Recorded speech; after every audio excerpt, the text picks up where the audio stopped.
This podcast is brought to you by the Prospect Research Institute, a vibrant online learning community providing high-quality educational content, the opportunity to connect with peers, and an outlet for new ideas in the field of nonprofit fundraising research.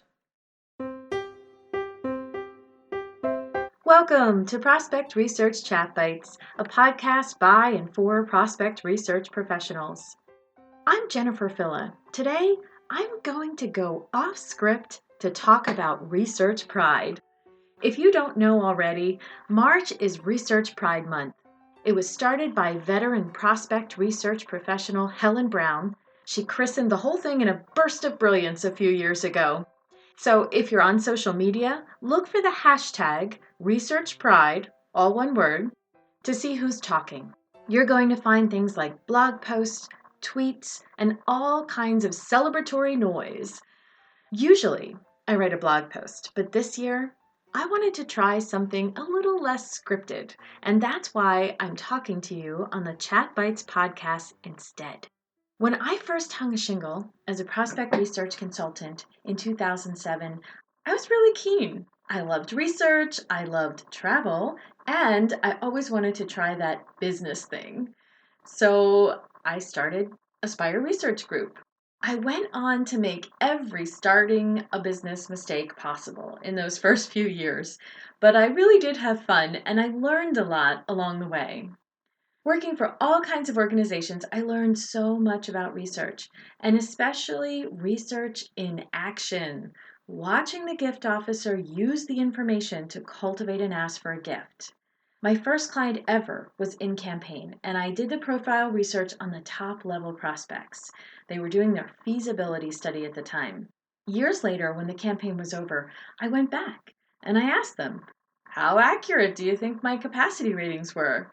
They thought they were great.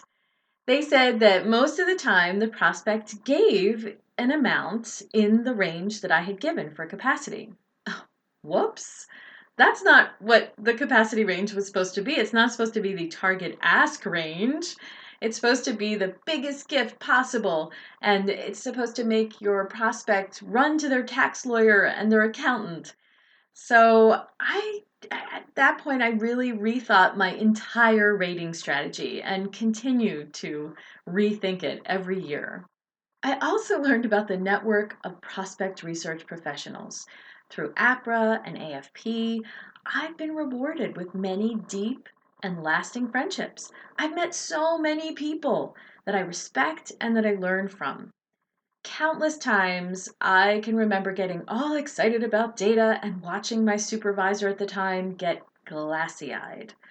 But with fellow research colleagues at an APRA conference, for example, the conversation is intense and fascinating and fun. It's wonderful to remember the glory of those conversations and to get to have them not just at APRA conferences, but on tweet-ups and other places online now as well. Even so, sometimes I still feel like a misfit among researchers. I'm addicted to new things, especially new shiny things. And I'm not just talking about new technologies. I'm in love with new ideas. I want to challenge everything we do. I want to talk to researchers, but everybody else too. I want to try and fail and try again and again. And the research field, especially when it's in that cozy envelope of academia, well, it isn't always the most fertile ground for people like me. Maybe eyes aren't glazing over, but I have certainly been the cause of plenty of eye rolling. And yet, even that is starting to change. The nonprofit sector is continuing to grow and mature. And that means I'm seeing things like cause organizations with big budgets, very open to innovation. And since they've never had any research before, they tend to be more focused on the information they want when they need it.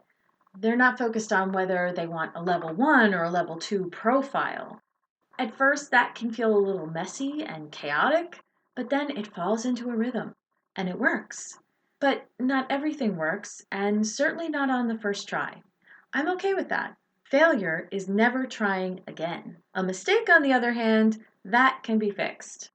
And that philosophy is at the core of the contemporary software company. You get the new program out there to the users, you let them break it, and then you fix it over and over again. It sounds clumsy when you say it, but as a user, it really can be a rewarding experience to have a voice in how the product works.